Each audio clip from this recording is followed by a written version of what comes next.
How many podcasts exist in this world? And out of those, how many of those podcasts are actively posting at least once a month? Okay, so as of 2025, 2026, there are roughly 4.5 to 4.6 million podcasts indexed across major directories worldwide. So about 440,000 podcasts have published recently enough to be considered active, and only about 15% of podcasts on Apple Podcasts have released an episode in the last 90 days. Let that sink in. 15% of podcasts that exist in the world are considered to be active. So when I hear the argument that people make, oh, well, why would I start a podcast? There's a million casts out there, and why does there need to be another one? Because yeah, it might be out there, but they ain't posted nothing on it.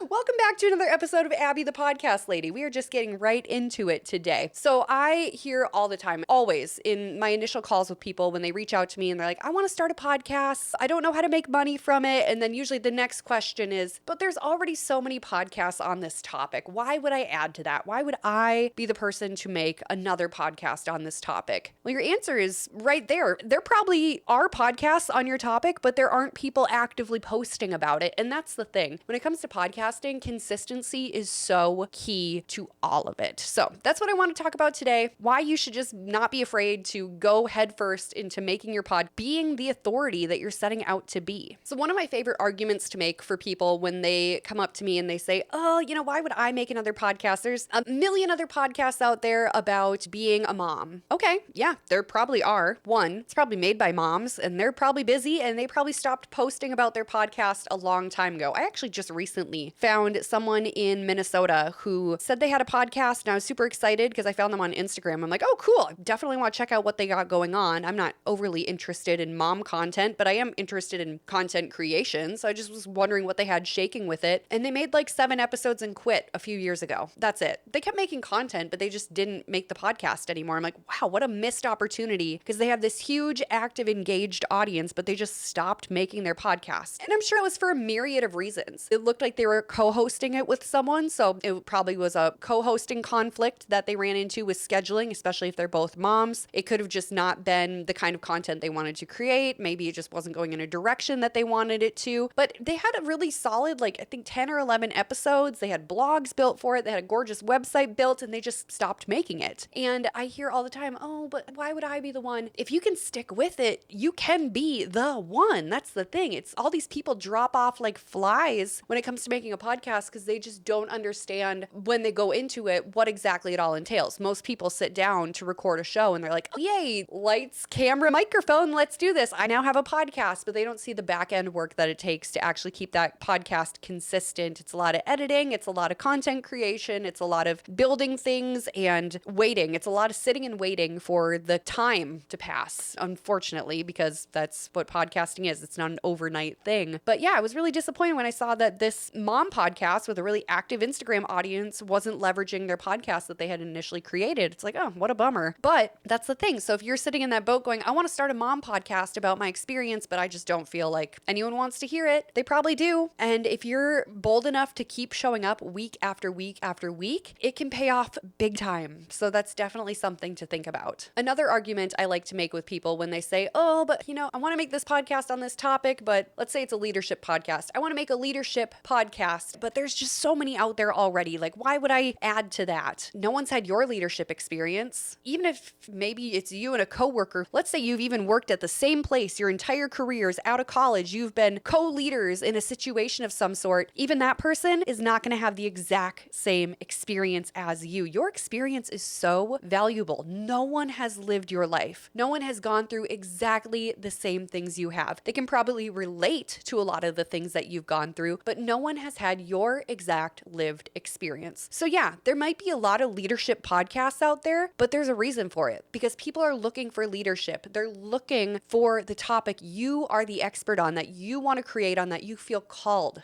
to create on. So definitely take that into consideration. Your lived experience is worth sharing. It's worth leading other people through, and hopefully they can learn something from it and become a better version of themselves because of what you went through and what you learned and the takeaways you had. So definitely keep in mind that your lived experience is not the same as anyone else's. So even though it might be a similar podcast topic, it's so far from the same. And my final argument that I like to make when people come up to me and they're like, yeah, I want to start a podcast, but there's just so many out there. I don't know. It's probably not for me. I want to do it, but I don't know, it just seems like there's a lot to compete with. Here's the deal. Your podcast is your marketing. If you do it right, your podcast is your core marketing strategy. Are you going to use someone else's podcast as your marketing for your brand? I mean, you could. It would look a little weird and it might raise some questions, but in all reality, at the end of the day, you're not going to grab someone else's podcast on cat parenting to market your cat business. Like, that doesn't make sense. You could probably be a guest on their podcast, maybe use it to share your experience. But if you want your podcast to be the core of your marketing strategy, you can't use someone else's show. I mean, again, you can, but you're going to get some weird responses from it.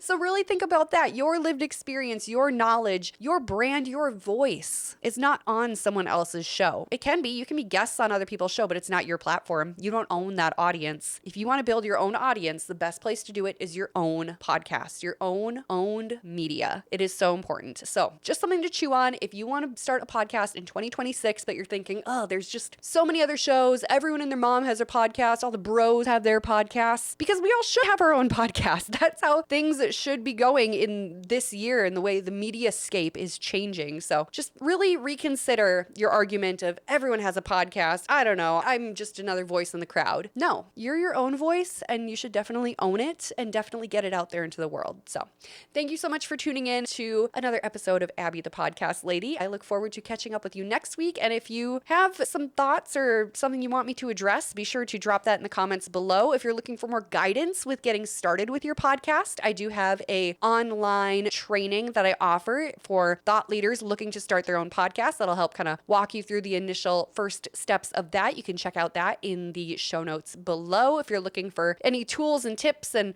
the blog for these episodes, it's all down in the show notes. You know where to go. Head down there and we will catch you next week.